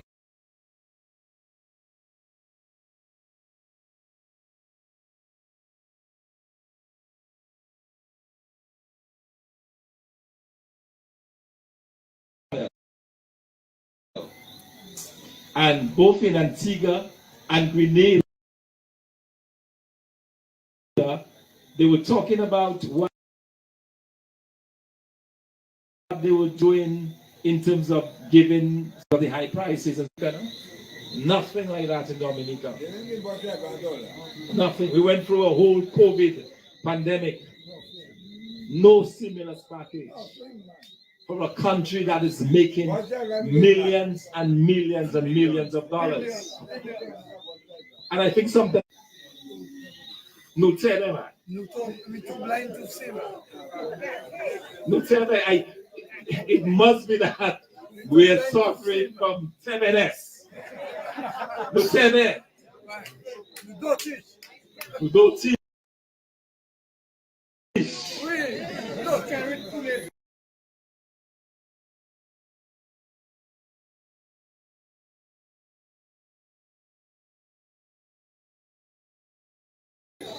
Comment nous ka quitter ça, nous? How do we allow that to happen? Comment? How is that even possible?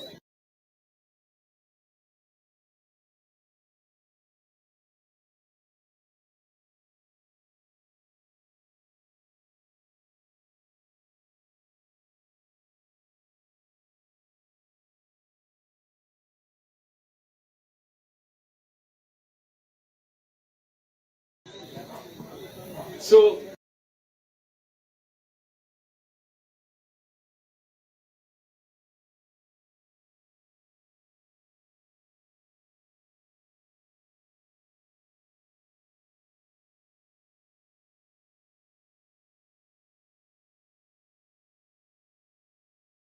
Dominicans, we have a problem. We have a problem. So when you see everything that's happening to me and being sung is because we're trying. Look at it.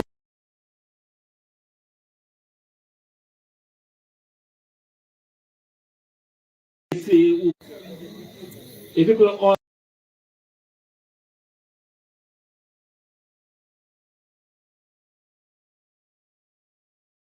understand the real story,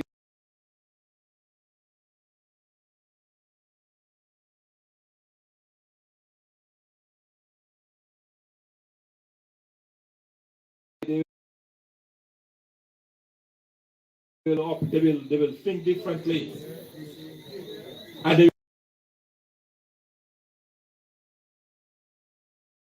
will vote differently.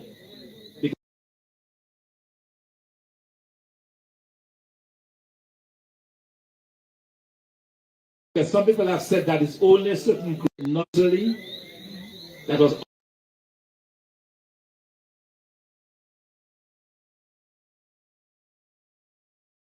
organized right here in Grand Forks.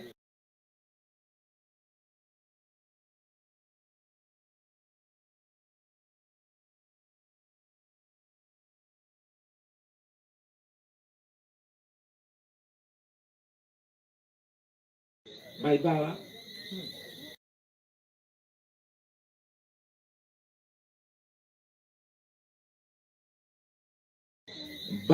When Bala went to the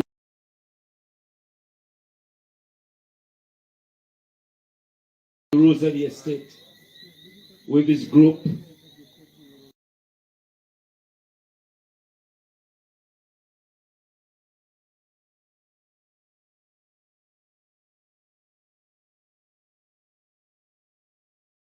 hundreds of references to Bala and the Rosary Estate.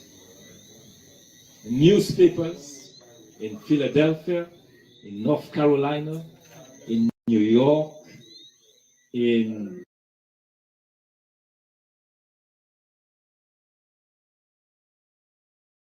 Scotland, all of that reported in newspapers of that day.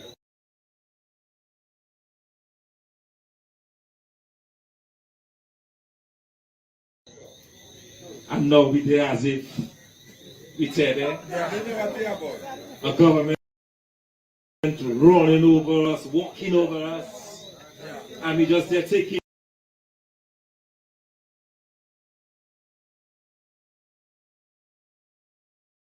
convincing us that we don't need a title for a house that we are living and sleeping in, and we're accepting that. And we're accepting that as a people. We have a brave, great legacy. We are children of the Negma War.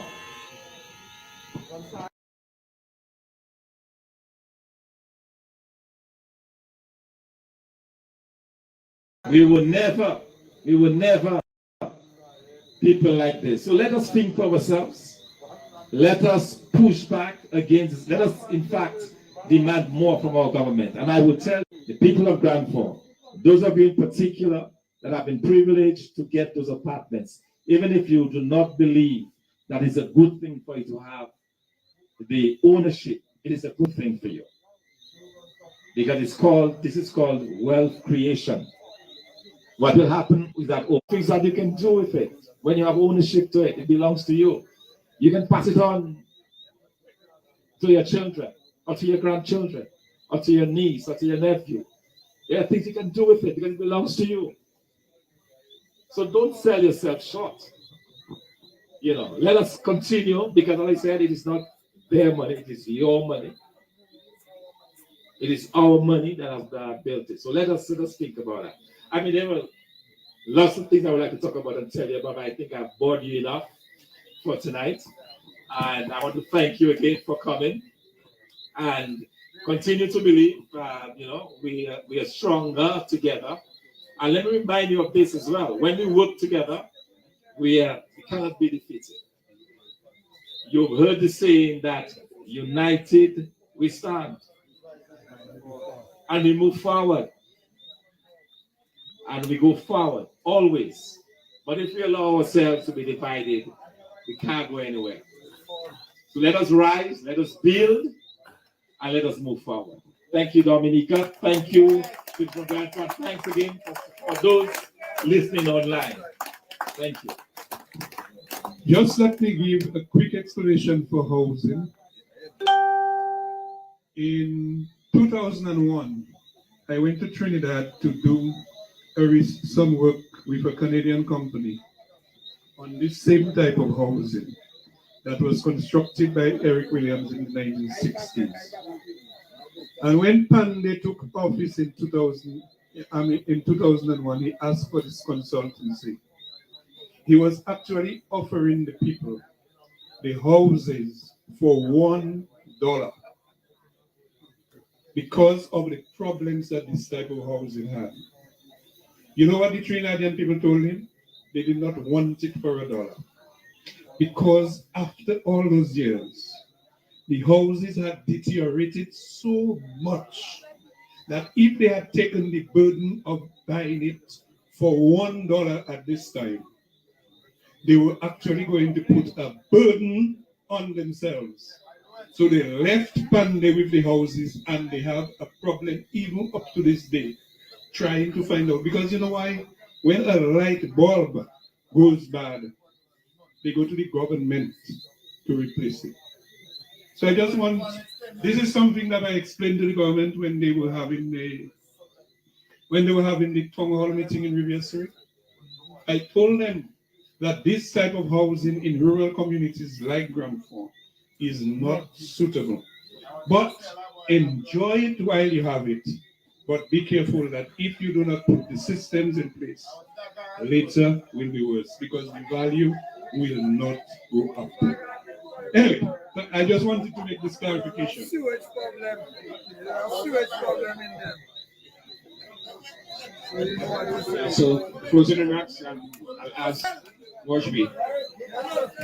Okay, well, first of all, let me say thank you to Dr. Fontaine because I think we need to let's give Dr. Fontaine another round of applause, please. I think he was very on top of the situation. You can see this man is very organized. He didn't talk about himself. You can see he's a people's man. And even when the authorities fought, well, they would persecute him and make him feel bad, you know, and put him in that penis place. He came out there a bigger man. So what they thought they were doing to Dr. Fontaine has backfired. Let's let them know. It has backfired. It only took us one evening last night on Zoom, thank God for technology, for Mr. Mackenzie, myself, and other persons, Tino, and other persons who may not want their name to be answered. Put this activity together, and you recognize that since our brother came from the cell, he has been a more popular man in Dominica. People didn't know him, now they know him. Now they know him, so everything has backfired. And I am sure they're watching that massive crowd we brought about here tonight. That should be sending nerves, giving them some nerves tonight, something to go and sleep tonight about. So I want, ladies and gentlemen, brothers and sisters, to thank you very much on behalf of the organizers for turning out in such large numbers and being so participative. I think you have been a very good crowd tonight, very respected, and I would want to think that all of you enjoyed all the contributions that were made here tonight. I would like to, thank we had somebody designated for the vote of thanks, but I just the person wasn't quite prepared, so I've been asked to do it. So I've just given the closing remarks and the vote of thanks. So I first want to thank the pastor who led us in prayer. I think he put us on a very good note tonight and gave us the kind of guidance from God that we wanted for a successful meeting. So we want to thank the pastor. I can't recall his name. Alex. Yeah, we want to thank him in a big way. We would like to thank all the speakers, all the people who rendered solidarity messages. We would like to thank Steve for the use of his place and facilities. We would like to thank our good friend Lofty, the telecommunications man, always making sure that the people all over the world are well informed. We are not just here in Grandford for this meeting. I have been advised by Lofty that we had in the region of some 600 people watching the program here this evening. And I am sure that has gone over the whole world. So it's not just a local thing in Grandford. Unfortunately, our Zoom did not work, so we were not able to get the input of some of the persons that would have spoken to you from the diaspora and some of Mr. Fontaine's family who are on stream to talk to you tonight from overseas. So we regret that part of the program, but we are very thankful that we were able to have a very successful meeting at short notice. So I really want to take the opportunity and thank you very much for coming. And of course, we had visitors from Roseau, from Mahu, from the Carib Territory, from La Plaine, from Scottsdale, and all wherever, from Newtown. So we want to take this opportunity to thank all of you for, making it your responsibility to be here tonight and ensuring that we have a successful program. And last but not least, we want to thank God, the Heavenly Father, for giving us the protection and the energy to be here tonight. So thank you one, thank you all. If I miss anybody, it's not my fault. And I just sincerely hope that you really enjoyed the program and you enjoyed all the presentations that were made here tonight. So we thank you very much, and it was all held in solidarity of Dr. Fontaine. We want to express our group collective solidarity and to wish Dr. Fontaine well. And we will be standing by him and standing by all those who stand to be persecuted where your human rights are being trampled upon. We will be here to champion the rights of each and everybody who fall in the same sort of circumstances. So we want to thank you once again, and we hope as we move from here, Dominica will grow and become a better place for all what has happened here this evening. Thank you, one and all.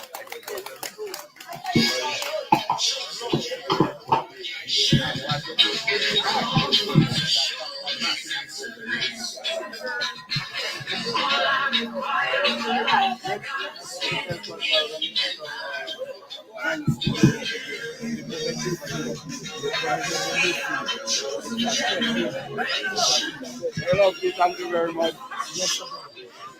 That I can't pay the budget.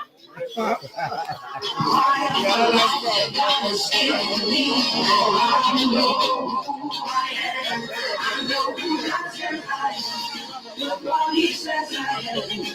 When he says I am, I know who I am. I know who God says I am. Nobody says I am. When he says I am, I know who I am. I'm working in power. I'm working miracles. I live a life of faith.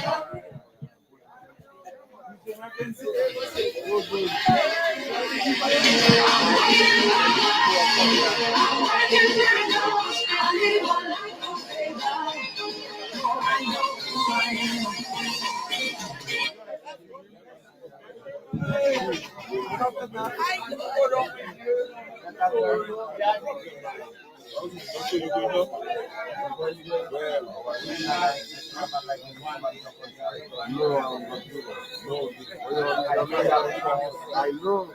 I was just thinking of it.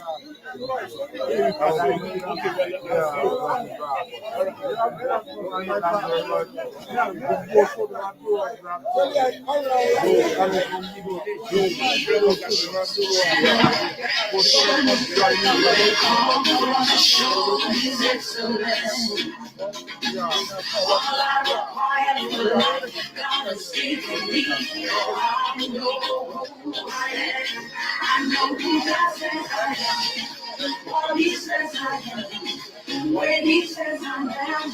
I know who I am. I know who God says I am. What He says I am. When He says I am. I know who I am. I'm walking in power. Working miracles, I live a life of faith. I know who I am. I'm working in power. I'm working miracles, I live a life of faith. I know who I am.